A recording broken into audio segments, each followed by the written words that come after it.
আমার মা খুব ভালো রান্না করতো, তার জন্য সবাই বলে আমি নাকি আমার মায়ের মতো রান্না করি। ল্যাম্বরগিনি দেখো বস। আর এখন যে বাড়িটা তোমাদেরকে দেখাবো, এই বাড়িটা পুরো টিন দেওয়া, প্রচুর জামা কাপড় রয়েছে, দেশের পুঁটি মাছের মতো দেখা যাচ্ছে। সব ভালো করে পরিষ্কার করছে, এই যে লেগেছে। দুজনে মিলে একসাথে রাতের ডিনারটা সারবো।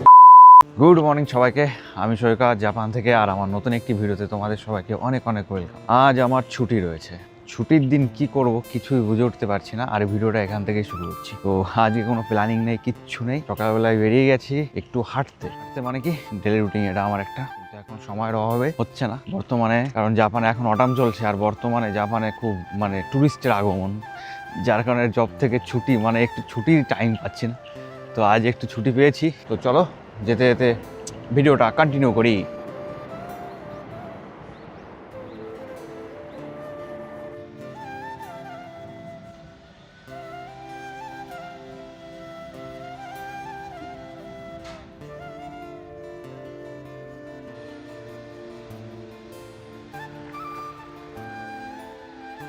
আজ রয়েছে জাপানের নোংরা ফেলার দিন, তো হেঁটে যাচ্ছি, রাস্তার পাশে প্রচুর নোংরা সবাই প্যাকেট করে করে রেখে দিয়েছে দেখছি, একটু পরে গাড়ি এসে সেগুলো নিয়ে যাবে। আর দেখো ধুলো পড়ে গেছে গাড়িগুলোয়, ল্যাম্বরগিনি দেখো বস।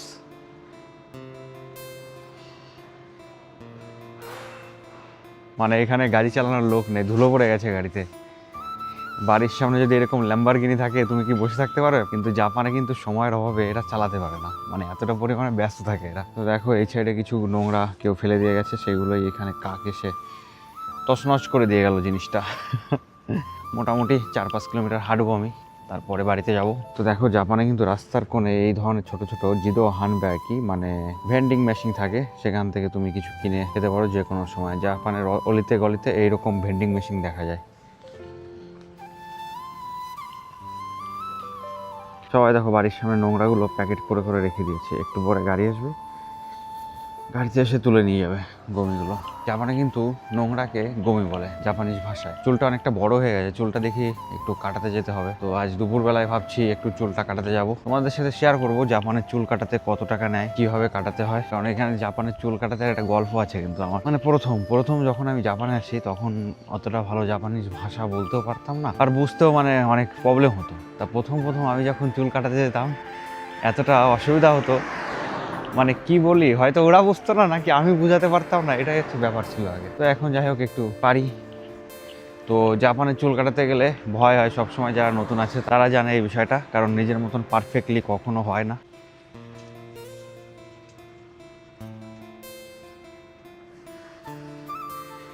জাপানে কিন্তু প্রায় ম্যানশন বলো আর নর্মাল বাড়ি বলো, তার সামনে এরকম ছোট্ট করে পার্কিং থাকে।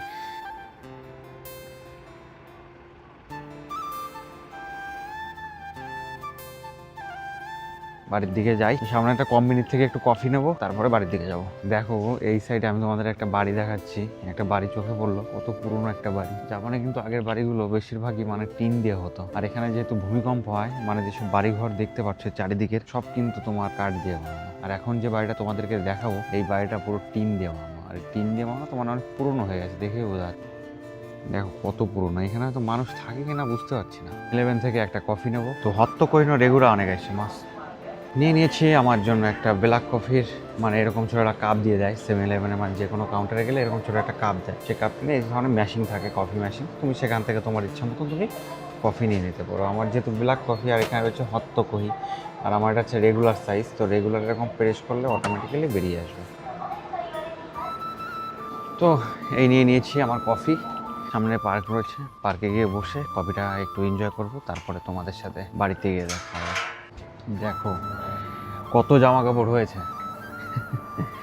ছুটির দিনে জামা কাপড়গুলো দেখি সব ধুয়ে ফেলি, প্রচুর জামা কাপড় হয়েছে, এখন সব দিকে ধোবো আস্তে আস্তে। আর বাইরে কিন্তু খুব সুন্দর রোদ্দুর উঠেছে, তো একবারে তো সব যাবে না, 2-3 বার চালাতে হবে। যদি ছুটির দিন আসলে এই জামা কাপড়গুলো ধোয়ার কথা মনে পড়ে, অনেক জামা কাপড় জমে গেছে। সকালবেলায় মেঘলা মেঘলা ওয়েদার ছিল, কিন্তু এখন দেখি খুব সুন্দর একটা ওয়েদার হয়েছে। চলে এলাম বাসন ধুতে।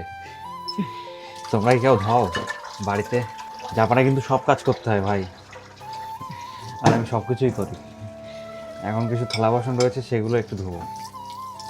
আজ থেকে প্রায় 8-9 বছর আগে দেশে যখন ছিলাম, তখন আমি কখনো এইসব জিনিস, তারপরে ভাত বাড়া, রান্না করা, আমি কখনো করিনি, কিন্তু জাপান আসার পরে এগুলো সব আমাকে শিখতে হয়েছে, তো এখন অভ্যাস হয়ে গেছে।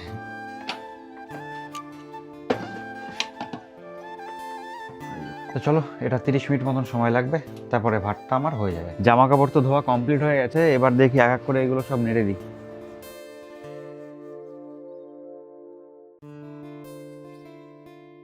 জাপানে যেহেতু ওয়াইফ হাজব্যান্ড দুজনই ডিউটি করে, যার কারণে দুজনকে মিলেমিশে কাজ করতে হয়। তাই ছুটির দিন খালি খালি বাইরে না কাটিয়ে বাড়ির যে কাজগুলো রয়েছে সেগুলো আগে কমপ্লিট করি, তারপরে যাই। ঘুরি না তা না, প্রচুর ঘুরি। তো গাইজ বেরিয়ে গেছে সাইকেল নিয়ে, এখন যাবো চুল কাটাতে। তো চুল কাটাতে আমি যেখানে যাচ্ছি সেটা হলো একটা ভিয়েতনামি দোকান, আর জাপানিজ দোকান থেকে আমার ঠিক একটা চুল কাটা ঠিক একটা পোষায় না, আমি এই ভিয়েতনামি দোকানটাতেই চুল কাটি। তো চলো তোমাদের সাথে শেয়ার করব। আর আমার এখান থেকে লাগবে প্রায় 10 মিনিট। আমি সকালে যখন গেছিলাম হাঁটতে, সেখানেই এই সেলুনটা। তো চলো তোমাদের সাথে দেখা হচ্ছে একদম পুরো সেলুনে গিয়ে। তো দেখো এই সেই সেলুন।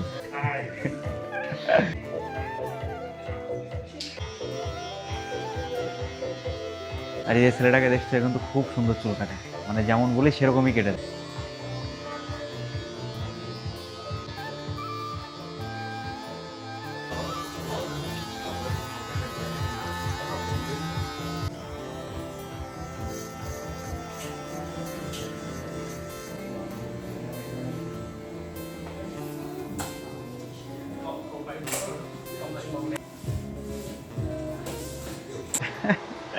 এদের নাম আমি ঠিক পড়তে পারছি না, এটা ভিয়েতনামি ল্যাঙ্গুয়েজে লেখা রয়েছে। আর এই হলো সেই সেলুন। তো গাইজ আমার তো চুল কাটা কমপ্লিট, আর আমি এখন যাচ্ছি বাড়ির দিকে। আর আমি এখানে এসেছিলাম এই সেলুনটাতে, এটা হলো নিশিকা আগুচিতে।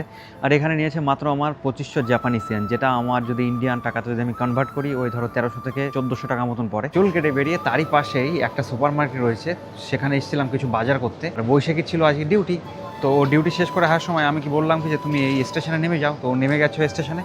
তো আমরা কি কি বাজার করেছি চলো তোমাদেরকে একটু দেখিয়ে দিই। দেখো নিয়ে নিয়েছি কত কিছু, এটা কিন্তু দেখো সেই দেশের পুঁটি মাছের মতো দেখা যাচ্ছে। আর এই সাইডে রয়েছে দেখো ধনে পাতা, তারপরে পেঁয়াজ, আর অনেক কিছু। আর একটু নিয়ে নেবো সাথে মাংস, বাড়িতে গিয়ে হবে আজকে মাংস কষা।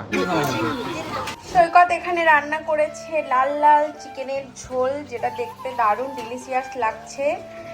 এটা আমি এখন খাওয়ার অপেক্ষায় রয়েছি। আমি কোনো কাজকর্ম করিনি, সমস্ত কিছু সৈকত করেছে। রান্না বান্না সব কমপ্লিট করে আমাকে বলছে তুমি এখন ভাতটা খেয়ে নাও। আর এখনো কিচেন ফিচেন সব ভালো করে পরিষ্কার করছে। এই যে লেগেছে।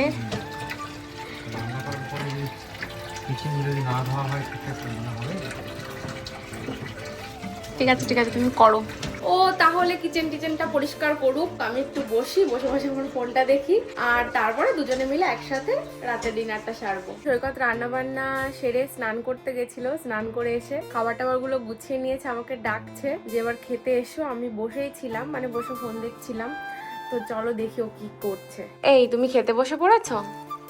হ্যাঁ, রান্না বান্না করে এতক্ষণ ওয়েট করলে হবে? তোমাকে তো কখন থেকে ডাকছি, তুমি তো আসোই না। কি রান্না করেছো দেখি, তোমার চিকেনটা কেমন হয়েছে একটু দেখাই। তো আমাদের এই যে চিকেন হয়েছে, চিকেনটা নিয়ে নিয়েছি। আর এখানে দেখো স্যালাডও কেটে নিয়েছে। আর এইটা হচ্ছে আগের দিনের, এটাকেও বের করে নিয়েছি। আর এই যে ভাত, ভাবছি চিকেনটা দিয়ে খাবো নাকি ভেন্ডিটা আগে নিয়ে নেবো, বুঝতে পারছি না। একটু ভেন্ডিটা দিয়ে খাই, তারপরে দেখি কেমন হয়েছে। একবার চিকেন নিয়ে দাও। আমি জাপানে যখন আসি তখন আমি সেভাবে রান্নাবান্না করতে কিছুই পারতাম না, কিন্তু জাপান আসার পরে আমি টুকটাক রান্নাবান্না শিখেছি আস্তে আস্তে। আর এখনও মোটামুটি রান্না করতে পারি। কেমন হয় আমার রান্না? ভালো হয়, তুমি ভালোই রান্না করো। আমার মা খুব ভালো রান্না করতো, তার জন্য সবাই বলে আমি নাকি আমার মায়ের মতো রান্না করি। আলু না দিলে মাংসতে ভালো লাগে না, এটা সত্যি কথা। ও কেমন শুরু করলো আর আমার প্রায় শেষ। যাই হোক, ভিডিওটা কেমন লাগলো আজকে সারাদিনের অবশ্যই জানিও। আর যদি ভিডিওটা ভালো লেগে থাকে অবশ্যই আমার ইউটিউব চ্যানেলটি সাবস্ক্রাইব করে আমার পাশে থেকো। দেখা হচ্ছে তোমাদের সাথে নেক্সট ভিডিওতে। সবাই ভালো থেকো, বাই বাই।